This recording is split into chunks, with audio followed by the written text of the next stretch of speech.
Thank you very much, Emmanuel, and thank you to both of you for your kind words. At the outset, I just wanted to say a word about the events in the Middle East and that I utterly condemn Iran's strikes on commercial shipping and on our Gulf partners. These attacks must stop.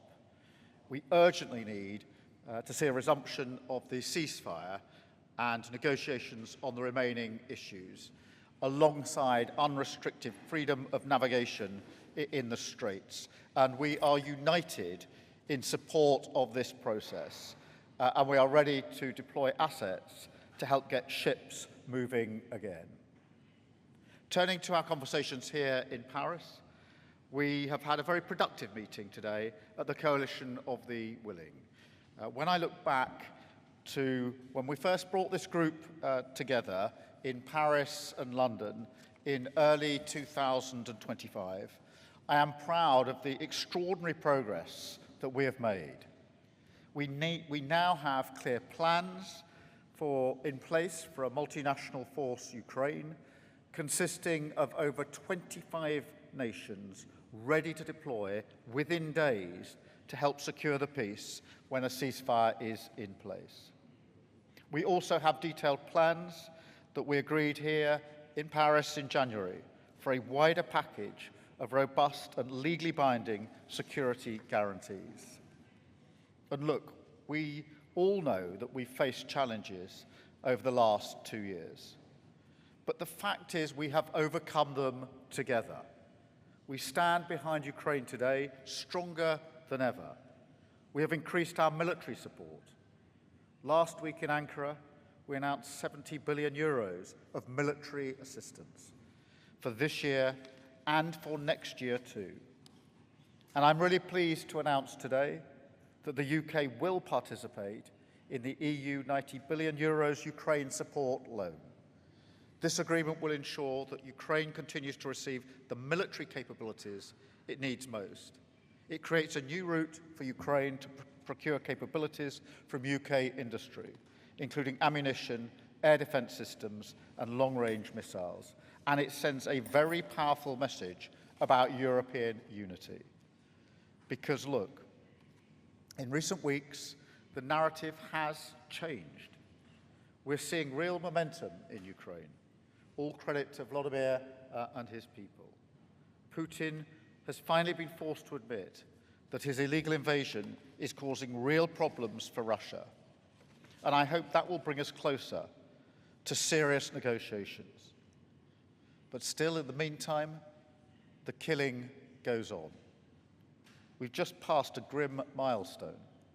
There were more Ukrainian civilians casualties last month than at any time since Russia's ground offensive in April 2022. So we must double down. First, we need to do more to support Ukraine in the fight now. We have to do everything we can to ensure Ukraine has the air defences they need to prevent further senseless loss of life. And that includes speeding up production of air defence, gifting more from our stocks, and supporting Ukrainian innovation. Second, we must continue to ramp up pressure on Russia, including with going further on sanctions.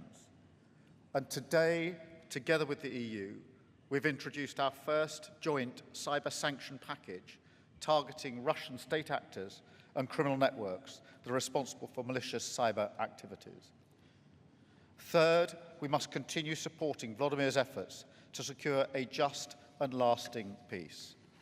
Even Putin has recognized that his demands for Ukraine to hand over Donetsk will not work, and that there was no agreement in Ankara to that effect. So we need to support a better process now with some clear frameworks, including an immediate and complete ceasefire, the current line of contact as the starting point for negotiations, robust and legally binding security guarantees, compensation for Ukraine, and European participation in the process to safeguard our security interests. Fourth, now Putin is on the back foot, he will try to intimidate us once again. with more talk of escalation and hybrid attacks. Today, with EU partners, we are attributing last year's attempted attack on Poland's energy infrastructure to Russia's security services. It is another example of their reckless attempts to undermine European security. So we need to be absolutely clear that whilst we do not seek confrontation with Russia, these tactics will not deter us from our support to Ukraine. And as you know, this was my last meeting of the Coalition of the Willing. So finally, I took the opportunity today to say thank you to all our partners with whom I've proudly stood shoulder to shoulder in support of Ukraine. I know that under my successor, the UK's commitment will remain as strong as ever. We will not waver. Ukraine is the defining cause of our times. But history will record that we rose to this moment. And I have no doubt that ultimately we will help secure the peace that Volodymyr and his people so justly deserve. Thank you.